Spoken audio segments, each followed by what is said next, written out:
Thank you. Okay, great. Okay, so Nuha, this is our fourth webinar, our first Q&A session, but we've gotten a bunch of questions. So I want to kind of start with some questions we've gotten already through the NYDIF at digitalinclusion.org email address. One of those questions is around eligibility. We've received several questions around, does the grant applicant need to be incorporated / based in New York? Can you answer that for us?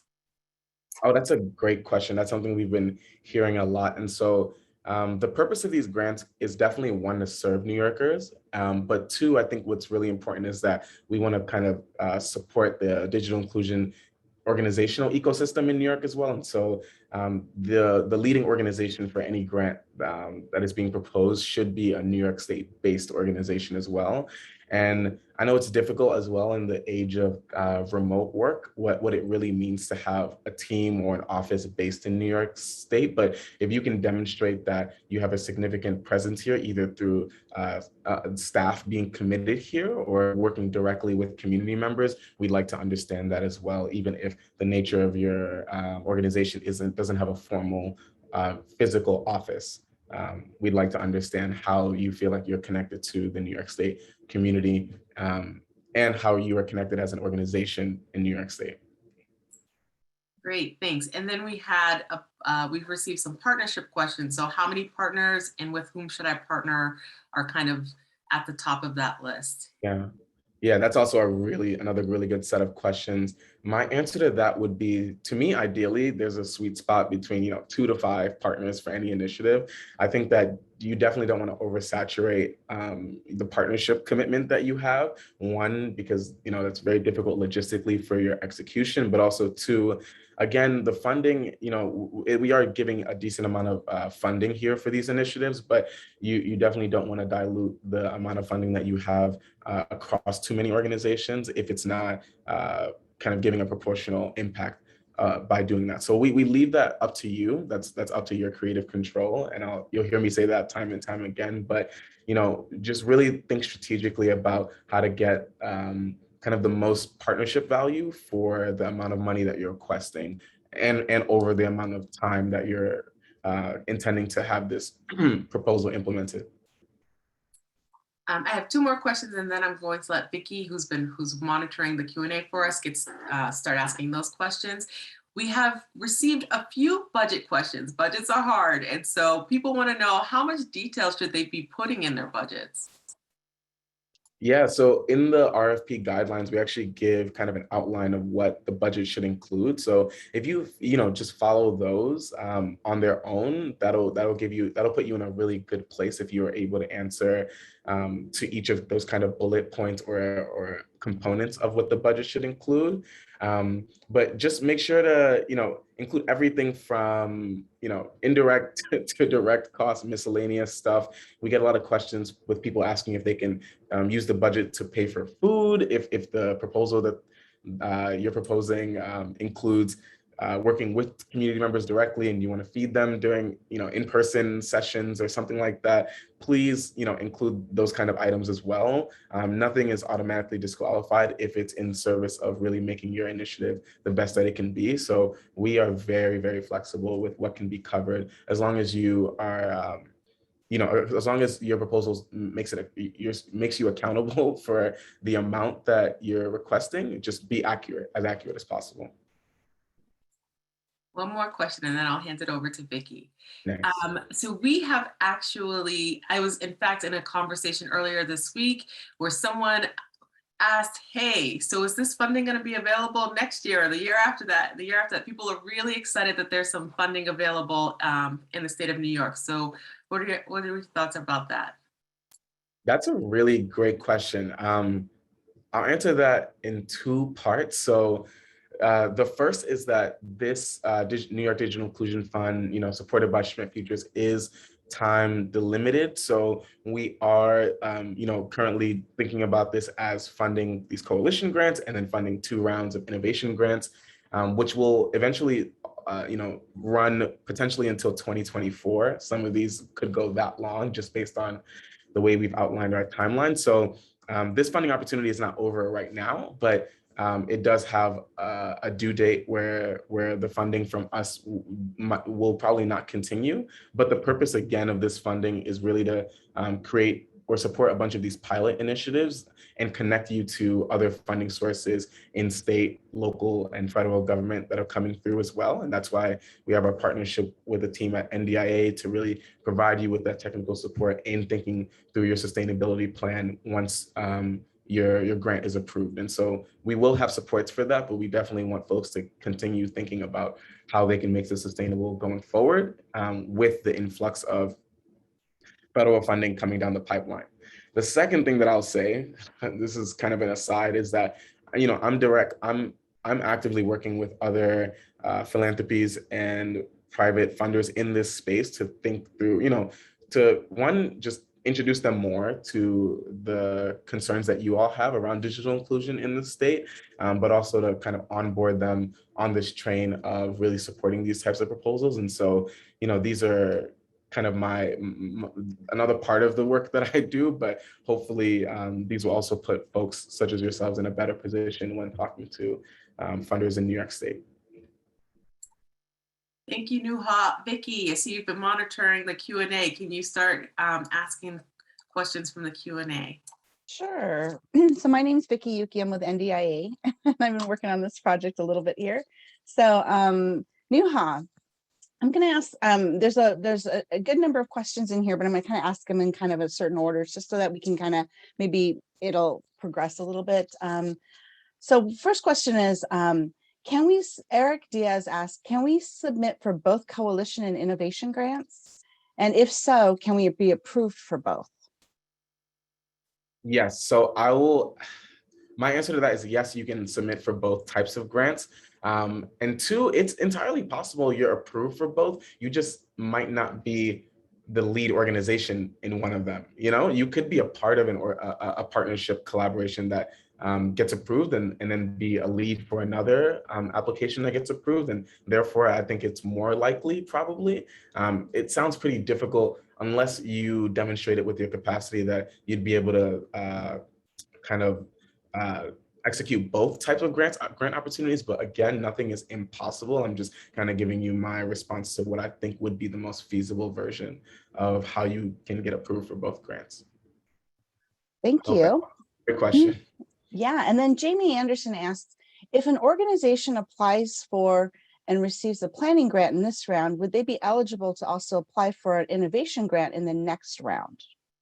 That's a great question. So when we first designed these two types of grant opportunities, we actually designed the second round of the innovation grants to be there to support previous coalition grant members to apply to have kind of an additional source of funding once they were done with the planning stage. Now they can apply to something to execute.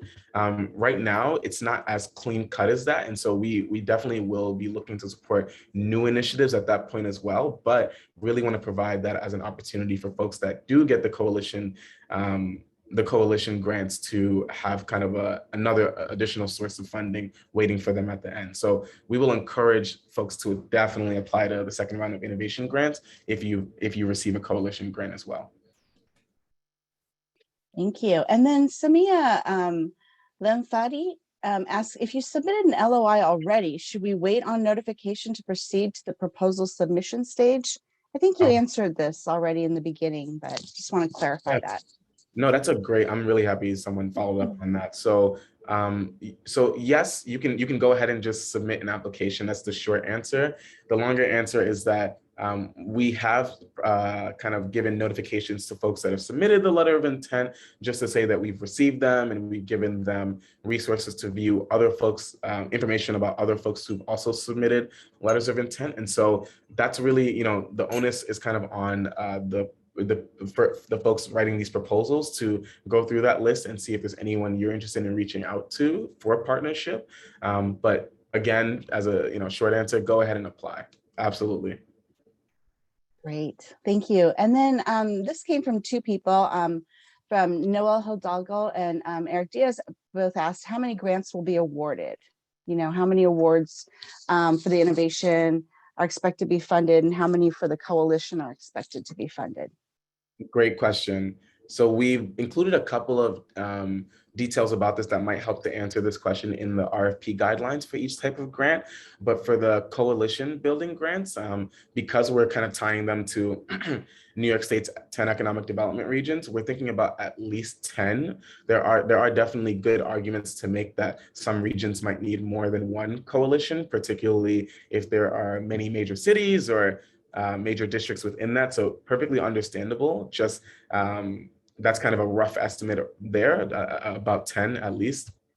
And then for the innovation grants, we have a bit more money allocated to that pot of funding. But again, the only way we'll really know how many we're funding is based on the quality of the proposals. So if we're getting a bunch of proposals on the low end, that means we have more money. But if we're getting a bunch of high quality proposals as well that are just on the higher end, we're really going to be choosing based on quality and not necessarily any set standard for the amount.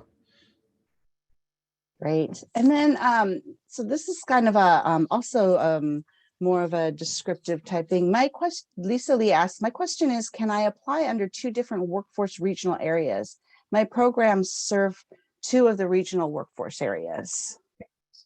Yes, that makes a lot of sense. So in the Google form applications for both types of grants, under the question that, let me see, the question for, select your economic development regions, it says select all that apply to your partnership. So you don't have to limit yourself by saying, oh, I'm just in Western New York. You can also select Western New York and the Finger Lakes region or the Southern Tier, just to indicate to us where you could execute this proposal. So yeah, I would say select all that apply is what I'm trying to say. Thanks, Nuha. So this is actually probably going to be something that we can absolutely do, but Lawrence Lombard asked that the Google Doc format makes it difficult to save progress in the application. So is it possible to have the entire application in a separate Word document? I think we can do that. Do you think we can do that? And Vicky, do you think that question, and Lawrence, you can correct us too, but it's just saying, can we have a Google Doc version of all the application questions that someone can just like have and use to save and come back to? Yeah, that makes a lot of sense to me, actually. Yeah, it just says it's just impossible. It's difficult to see the entire application ahead of time to develop it. And so if they can maybe do that, then they can input their questions into the Google Doc that's being submitted for the grant.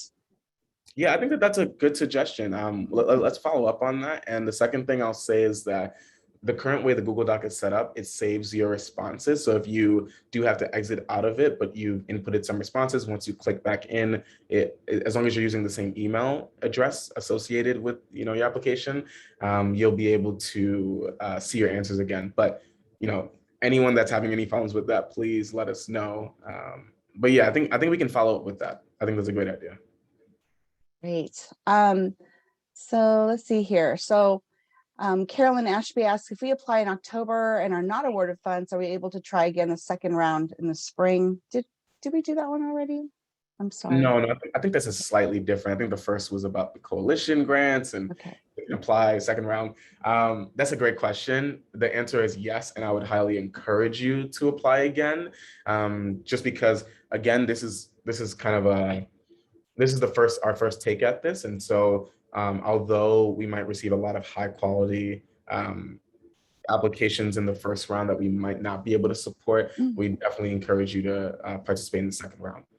I also see that Lawrence kind of gave the update that you can't save changes in the application, so we definitely need to follow up with the Word document version. Thank you, Lawrence. All right. And then Lawrence also asked, could you please confirm that we can list partners we want to include but haven't invited yet? I'm asking because I wonder what happens if the partnership doesn't occur as we hoped during the development of the project. Gotcha. Can you repeat the first part of that question? Sure. Could you please confirm that we can list partners we want to include but haven't invited yet? Okay. Yep. We were just talking about this amongst ourselves, actually. So I would say yes.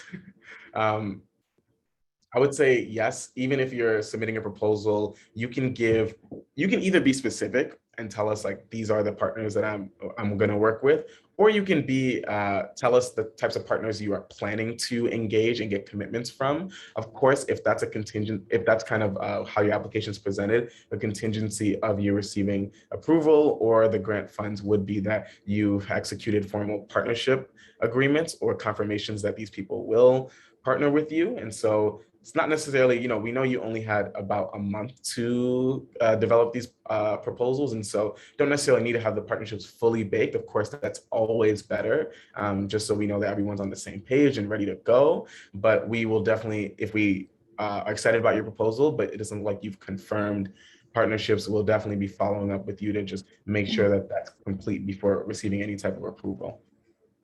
These are great questions, Nuha.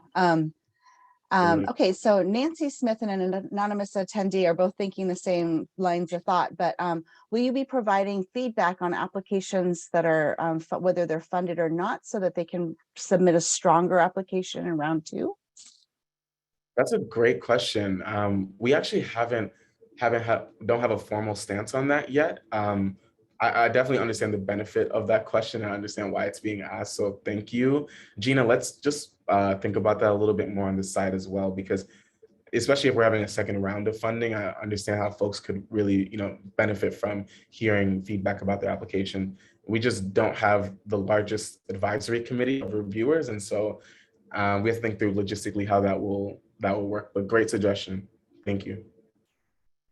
All right. And then I've got a question here that is, could you please define partner versus collaborators?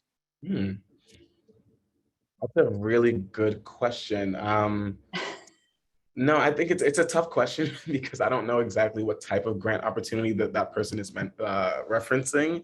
I would say in terms of a digital inclusion coalition, you might not really need that many partners, right? If you're just trying to get collaborators, as in, if you're at this nascent state of developing a digital inclusion coalition, not everyone, you might be comfortable being the organization that goes out and does the outreach to get other coalition members. You don't necessarily have to have partners formally to do that and to split the funds that you'd receive. But again, if you are applying with partners to do that kind of work, that's great as well. This is one of those, like, I'll let you decide the degree of how close these partners will work with you and the nature of your relationship to determine, are they partners, are they collaborators? That's a bit vague for me. In the Innovation Fund grants, though, partners would be anyone who you are planning to give subawards to actually execute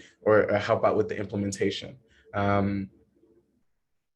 I wish I could answer that question a bit better, but it's a really great question. Let us know if you have any follow-up to what I just said as well. Thank you. That's really helpful. So Sophie Rena, this kind of goes along those lines, but for either type of grant, can an organization be the lead and a partner with a different lead organization for the same type of grant? For example, lead in one innovation grant proposal and a partner in another innovation grant proposal. It's really creative. I did not expect that question. That's a great question. I say yes. I really don't see a problem with that. I could totally understand how your expertise as one organization could be really beneficial in a partnership with another organization or as the lead in a completely separate, just as long as the two grant applications are not the same thing with just switching out who's the lead and who's the partner. I think that totally makes sense as long as they're very independent concepts. Great. And then Lawrence Lombard asks, are you comfortable having this funding complement projects that are supported by other government funding like ARPA? Oh, absolutely. Absolutely. If you're already planning to apply for other government funding or have received some and want to use our funding to bolster an initiative that you're already planning to roll out, but you think that can be improved if, let's say, you use our funding to gain an additional partnership or to expand a certain type of way, that totally makes sense to me. And in fact, I would say that would be one of the ultimate goals of this initiative, actually, would be to pair this funding with future government funding as well. Yes, I agree. That's awesome. So Ikechi Namani asks, Mhm. hi, I wanted to ask a few questions about these opportunities. One, there's 4 separate questions in this. So one, Okay. how is coalition defined? Okay. 2, does our nonprofit and B Corps need to be registered as a coalition to be eligible to apply? If not, do we need to be supported or backed by a coalition to apply? And what are examples specific to New York City? Thanks. So I guess it's like, how are coalitions? I mean, does the nonprofit need to be registered as a coalition to be eligible to apply? Right. The short answer is no. I would not say so. A lot of coalitions, aren't formally coalitions yet, I would say, and that's completely fine with us as long as you have a plan for how you're going to be creating partnerships and formalizing a coalition going forward. That makes a lot of sense to me. And the last question was about specific examples in New York City, I believe. What was it, Vicky? Yeah, so what are examples specific to New York City for a coalition? Like what would Yeah, be considered a coalition? gotcha. Um, So there are current coalitions already in existence in New York City. A couple of them might actually be on this call. So I know that there are coalitions in the Bronx, there are coalitions in Manhattan, but again, you don't need to necessarily have that coalition formed to apply for this opportunity as well. And so, yeah, new or existing coalitions. And I would say if you're on the side of a new coalition, it's not need to be anything super formal, just really lay it out in your application exactly how you're going to consolidate the assortment of groups that you're bringing together. Great. So there was a question that was asked by an anonymous attendee. You mentioned the average of 30,000 in 6 months. Please clarify as it's less than 50,000 request. Maybe I misunderstood. And then the other one is, what are the rounds for coalition and innovation rounds in terms of fall, spring, and summer? You mentioned 2 rounds for innovation, but 1 for coalition. So, Absolutely. No, that's a really great question. I'm just trying to find the timeline right now. This will be released at another point. We'll give more details about this. But Vicky, can you repeat the first part of that question? I'm sorry. I think it was. yeah, you mentioned, you mentioned the average of $30,000 in 6 months for a coalition. I remember this part in your presentation, mentions $30,000 in 6 months.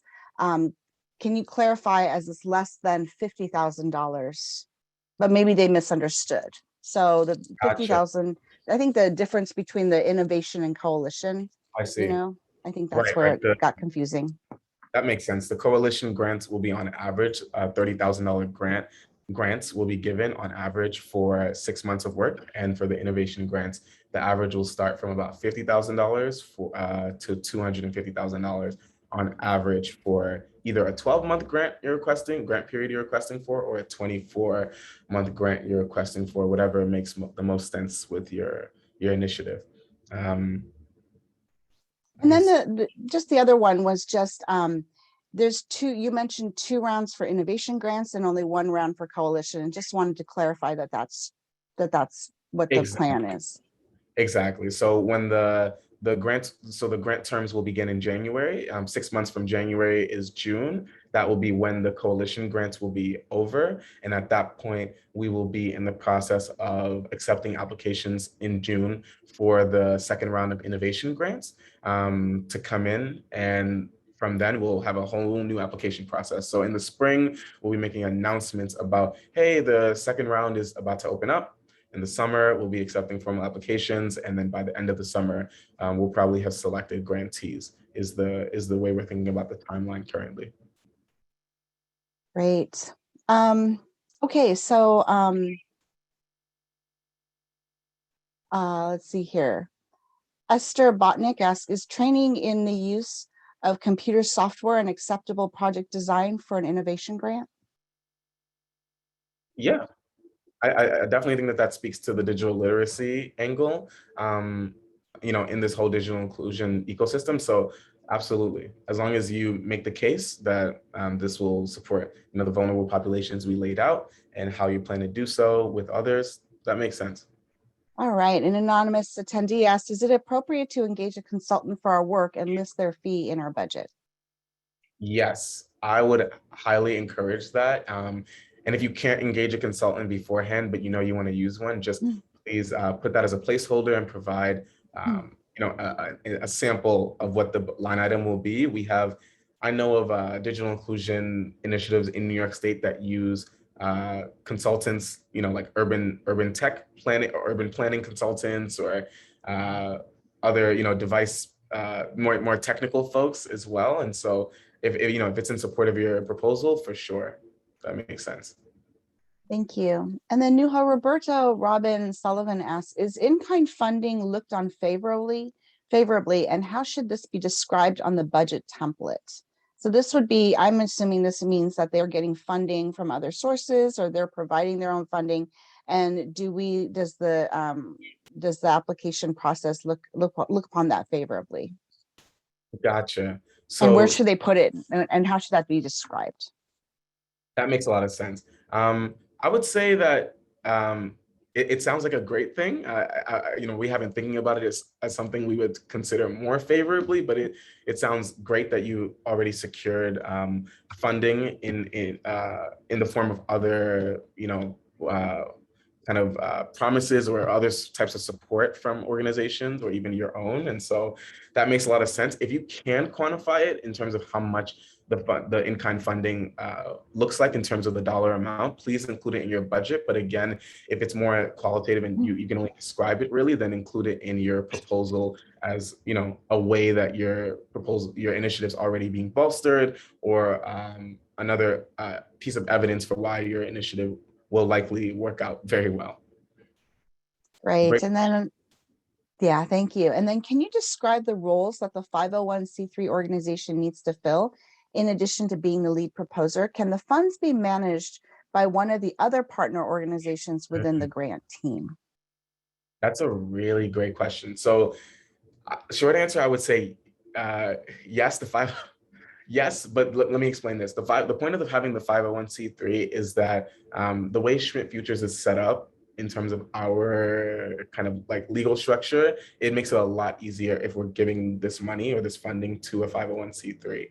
And so the 501c3 doesn't necessarily, I believe, and I need to go check on this, need to be the one that manages the money constantly. Of course, we wanted the 501c3 to be the one that gives sub awards, but if there's a better organization as a part of your partnership, or an organization that would rather do this once the money is dispersed, then that's a separate conversation. I think that sounds more appropriate, but the one that receives the initial kind of funnel of money from Schmidt Futures will have to be the 501c3.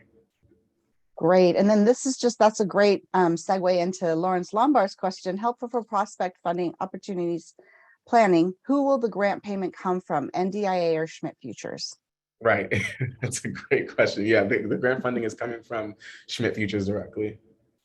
All right. And then let me see here. Okay, Anonymous also asked, can you apply for funds to support a product that you use for teaching digital skills and serves as a job creator for alumni, or does it make sense to apply for programmatic support for job training instead to teach? So it's programmatic support versus a software or Yeah. Mm-hmm. Can you apply for funds to support a project, to support the product that you use? I think we need a little more clarity on this, and maybe if this question could actually be emailed to us, I think that might be useful as well. Just put it, provide a little more clarity. I don't know who asked the question. It came in as anonymous, and so Gotcha. Yeah, but I think it's I mean, does it make sense to apply for programmatic support for to teach job training, or to support the product that would be used for teaching that? You use the software, for instance, or the devices, or is it kind of all encompassing? That makes a lot of sense. If the question is asking like, Microsoft Word or Microsoft Suite needs you to have a license or something to actually use it. If you're trying to get funding for to purchase that license, to use it, or to have your participants use it, totally makes sense, very in line. But that's only if I'm understanding the question. Please follow up via email. We would love to talk about this. Great. And then, so Nikki Brown asks, if there is a coalition planning grant submitted for our region through the full grant application that hadn't submitted an LOI, are we able to join forces with them before an award is made? Oh, I see. That's a really great question. We are really interested in connecting folks in the same region who have submitted a coalition planning grant in the same region, regardless, just because I think these could be additional coalition members. Of course, if we get multiple proposals from one region and we're evaluating it, we're definitely going to try to support the proposal that we think is best, just in a better place in that region. But we'd love to connect other folks that have also applied that maybe weren't a part of that application to the person or the group of people that we are planning to fund. I hope that answers your question, but we'd love for all of you to really be in contact with each other, regardless of who is the one that it gets awarded in your region. Great. And then Nancy Smith asks, for coalition grants, we may use partners, collaborators for outreach, such as ambassadors, and expect they will not need to be in the budget. We'll do it in kind. Presume this works? Question. So does not being in the budget, does that mean that these volunteers will really just be volunteers and it'll be a part of kind of how you design your program implementation, but not necessarily cost anything? If that's the question, then that makes a lot of sense. It also makes sense if you are hiring digital stewards to do this type of work as well. Whatever works for your proposal, but as long as it's all described, that makes sense. And then how will the funding be distributed, monthly, quarterly, or upfront? Oh, I see. Yeah, no, we are definitely fans of giving upfront lump sums of payments, unless the initiative is so multi-part and so complicated that we think it'll benefit from maybe having a set of milestones that we'd rather disperse the funding out of. But if we can, the default is to just give a lump sum of money. All right. And then let me see here. These have all been really, really good questions. And we've answered 27 of them, so that's great. Great job, Nuha. Okay, so Joanna Loomis, as you mentioned that those who submitted an LOI may have gotten some follow-up information about other LOI submitters to identify opportunities for collaboration. We submitted an LOI but did not receive any information about the other LOI submissions. Should we have? Is there anywhere we can go to see this? Absolutely. Gina, I don't know if you can step in here, but let's take, if anyone else has a similar concern that you submitted an LOI, have not received an email that confirms, we have received your letter of submission or letter of intent, confirming that, please email us and let us know. We'll definitely follow up with you on that. And it's great that we're having this conversation now because there's still some time before the formal deadline, but you definitely should have received an email. So apologies for that. Yeah, Joanna, thank you for bringing that to my attention. You should have received an email with the list of everyone else who submitted an LOI. If you didn't, our apologies.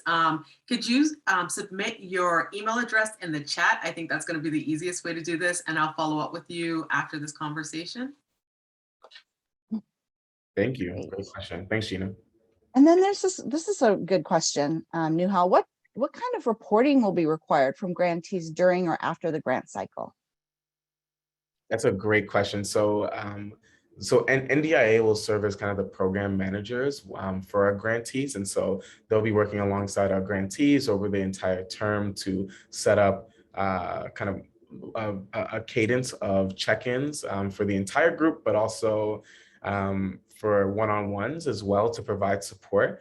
In the application and throughout the grant process, we'll be kind of requiring folks to have midterm reports, final reports that detail, a summary of an impact report, essentially, where you kind of look against the goals that you set originally when you applied, but also the new goals that you might form through your technical support engagements with NDIA during your grant period, to really highlight what's changed, how you move the needle during the mid and final reports. And so that will all be detailed at a later date and might already be included in the RFP guidelines, but correct me if I'm wrong about that. Thank you.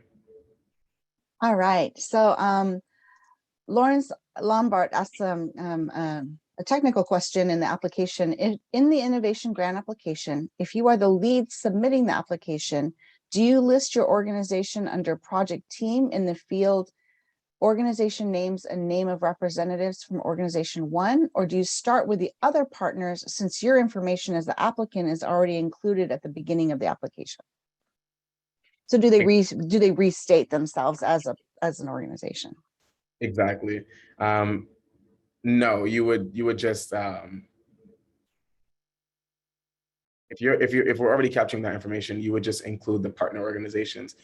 If for those of you who have submitted and you've included your organization down there, no problem at all. Just use that space for the actual other members of your team, because we're going to assume that your organization is definitely applying since you are the one submitting it. And we collect that information in part one.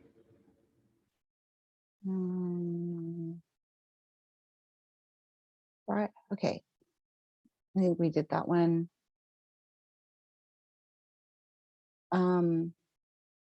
Jamie Anderson asks, should we be listing leveraged funding in the project budget or just allocating the amount of the funding request and then describing the leveraged funding in the narrative? Oh, I see. Oh, I think it'll actually make sense to do both. So in the budget, if you give us, hey, here's the total project budget, let's say it's a $500,000 project, and hey, we're actually only requesting $100,000 from you. We just have this extra, the extra chunk from other sources, and naming those would be really helpful. Again, at the very minimum, put that in the description, but it'd be really helpful to see that in the budget as well, to understand, just how much leverage this funding would be adding to. That's great. Yeah.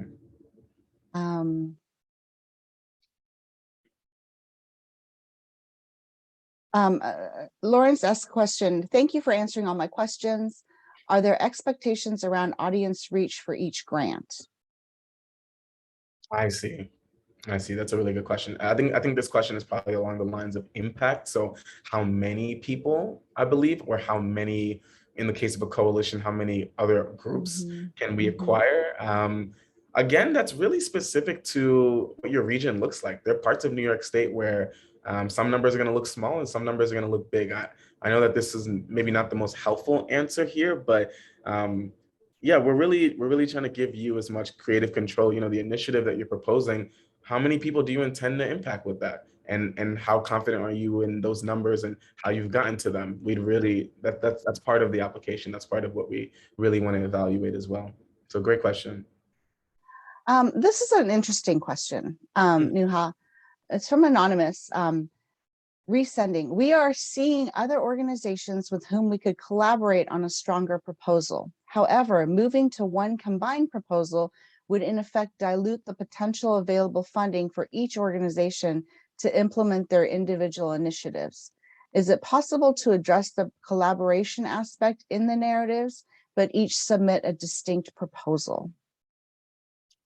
Oh, that's really interesting. Vicky, can you put that in other words? So let's say someone's applying for the exact same amount of funding that they would with 3 or 4 partners, but now the organizations would like to submit individual proposals stating that they have a partnership in their description, but requesting individual amounts of money.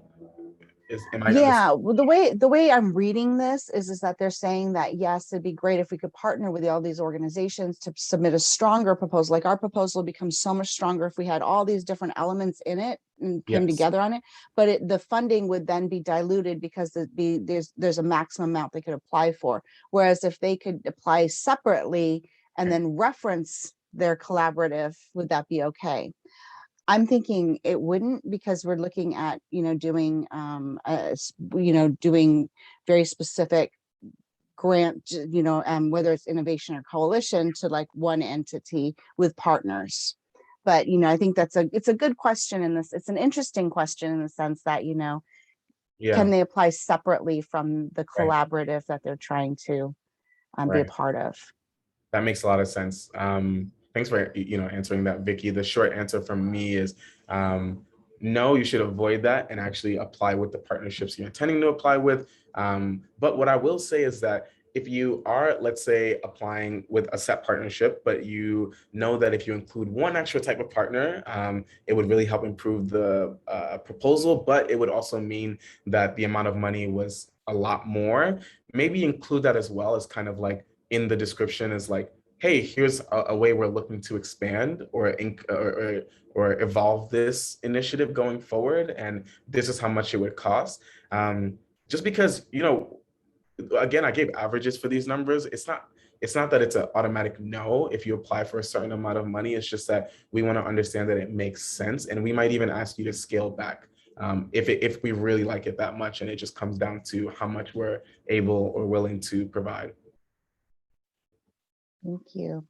Great question, though. Really interesting.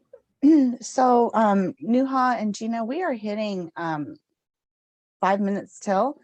Did we want to continue to try and answer a couple more questions, or did you want to wrap it up and maybe we can answer these? Let's take a couple more questions. I think this is All right. Okay. Probably one of my favorite webinars. I think I All love right. All right. Good. Okay. So there's two more questions. Going back to partner/collaborator, we have a definite sub-award partner for implementation, but then we have organizations with whom we want to work with on hosting program sites, no funding attached. Would those organizations be considered collaborators? I see. Not necessarily. You don't necessarily. It would be amazing, again, if you can get to that level of detail in your application and let us know, hey, even though we're really sub-awarding to one or two organizations, we'll be working with a few more community satellite organizations doing X, Y, Z. That's kind of included, that's great. That level of detail is amazing. If also the level of detail was, and we're planning to collaborate with these community satellite partners, we don't know who yet, but we've identified a list of them. We just don't have the perfect, the confirmed collaboration agreements, partnership agreements. That's okay too. Just the more detail you can provide, the better. So that could not hurt you. Great. And Lavina Maykut asks, hi, does each partner need to apply separately, or is just the lead submitting an application for a single partnership project? Exactly. All we need is a lead organization to submit on all of your behalves, and the lead in the application in the Google form will have the opportunity to cite, list your names and the contact for the other organizations as well. So yep, just the lead. Great. And then if you do scale back the funding, will you scale back the time frame as well? You mentioned scaling back time funding. Oh, I see. So then if they applied for, like, let's say a 1 year, and Yeah. then, you for, like, let's say 150,000, and then you say, okay, well, we'll fund you for 100,000. Will you also scale back their time frame, or would you allow them to continue to have that time frame? I think is the question. That's a really great question. The way we've designed this is to kind of have our funding dispersed in a cohort model, and so we're really strict on in terms of whether the funding will be 12 or 24 months. Again, if this is if the initiative if the proposal you're submitting is part of a larger initiative that's already being run or planning to be run with other funding that is going on for even longer, but you need our funding for a 12-month cycle in that, or a 24-month cycle in that, that makes sense in terms of your timeline kind of being like a little off of the 12 or 24-month mark. But if this is the only funding you're receiving to kind of execute this initiative, then it should really map onto those two goalposts. And so I guess the short answer is no, the timeline wouldn't be necessarily shifted back just because there's less funding or more funding, or shifted forward if there's more funding. Okay, and I have a really good question here. Lavina Maycutt asks, also, my organization is speaking with multiple organizations to partner with them on their project. Is there a reason why we shouldn't agree to be named as a partner on multiple proposals? So this organization is going to be a partner with others applying for this? Vicky, is that what it is? Yes, so their organization, like Organization B, is speaking with lots of other organizations to partner with them on their projects. Yeah. So they're submitting applications. Is there a reason why they shouldn't be named as partners on these multiple proposals? I'm assuming they're not a lead applicant. They're just they're you know, that they're probably a training provider or have a great they have great reaches into different communities and such. So that's how I'm interpreting it. Yeah. I'm just gonna 1 second. So we're hitting time. So I know some people are hopping off. I can see some people hopping off, which is fine. But Nuha, you can stay on for a few minutes and answer a few more questions. And Vicky? Yeah. Yes. Okay. So we'll go a little bit over time, but thank you for those who have to leave now. We really appreciate you being here. We will post this to the website if I can figure out where I've saved it. But for those of you who can hang on for a few more minutes, we can answer a few more questions. So thank you. Yeah, just to answer the question we just got, yeah, please ask the folks to include you as a partner on those grant applications. Again, if you are applying as a lead organization on your own, that's totally fine as well, to submit an independent proposal apart from that. Okay, I'm sorry, that last part. So Lavina then did a follow-up. If we do choose to be a lead, is it best not to agree to be named as a partner on someone else's proposal? No, I wouldn't say that at all. Okay, thank you. And then if we are a nonprofit that has a business model where we directly place our students into engineering apprenticeships with corporations like Uber, Citi, Moody's, etc., would our partnership agreement with them suffice for them as our partner for the coalition? Oh, I see. No, I would say no, just because, you know, we're really looking, again, the purpose of these partnerships is to really bring together organizations in New York State doing this work, working in similar communities. And so if you already have a fully formed partnership with kind of another corporate kind of entity, that is a part of your initiative, of course, because again, that is what the work that you are doing, but we'd really appreciate if you got additional partners, other community-based partners or New York State-based partners to work with you on bolstering that work you're already doing. So, you know, these grants should really go towards doing something kind of catalytic for your organization, not just making it easier to do the thing you're already doing, is essentially what I'm trying to say. Great. And then Lawrence Lombard asks, can the grant fund an existing program that needs the funding to continue? So like if they already have a training program, or they have a after school program, or they're working with, you know, they already have a program that's already existing, can the funding be used to continue that? Right. And that's kind of what I was saying with the last question, that there's no problem already having a pre-established program. Yes. I think that we just want to make sure that this funding helps you innovate in that program. So do you want to bring along an additional partner to make that program skyrocket or make it even better? That's what I'd really encourage folks to do. We want to see you make an improvement, not just kind of continue something that's ongoing. For sure. Hey, Christy. Great. Hi, everybody. So there's just one last question in the Q&A for follow-up. It's a follow-up. For example, if the original proposal is for 24 months for 250,000, could it be scaled back to 12 months for 125,000? Yeah, definitely. I mean, it could I don't mean to say this as a joke, but it could be scaled back to 12 months for $250,000 if the proposal warrants that and makes it make sense. You know what I'm saying? It's really about your creative vision for this proposal. So absolutely. Okay, and thank you. And then Tara Schaefer asked, would you consider partially funding an application if you cannot support the full ask? I think you answered this. Yeah, this is a really great question, and not something that I think a lot of RFP programs will explicitly say to you. But if when we're reviewing these applications, if we see something that is a great idea, the ask just might be a little too much, or the implementation might be a little too ambitious, but we really like it, we definitely consider reaching out to you to talk about how it can be scaled down. But at that point, we'd have to feel very strongly about this application, which is entirely possible. Great question. So yeah, aim for the, what is it? Aim for the stars or the moon. Yeah, go off, really. I think that's our last question. So thank you all for joining us today. This was wonderful. You had so many great questions. I remember to hit record at some point in this webinar, so I'm going to try and find the recording. Like I said, we will post it to the webpage. But we really appreciate you all coming this afternoon, asking some really great questions. Thank you for being here. Thank you so much. This has been really, really great. Thank you for all the great questions, everyone.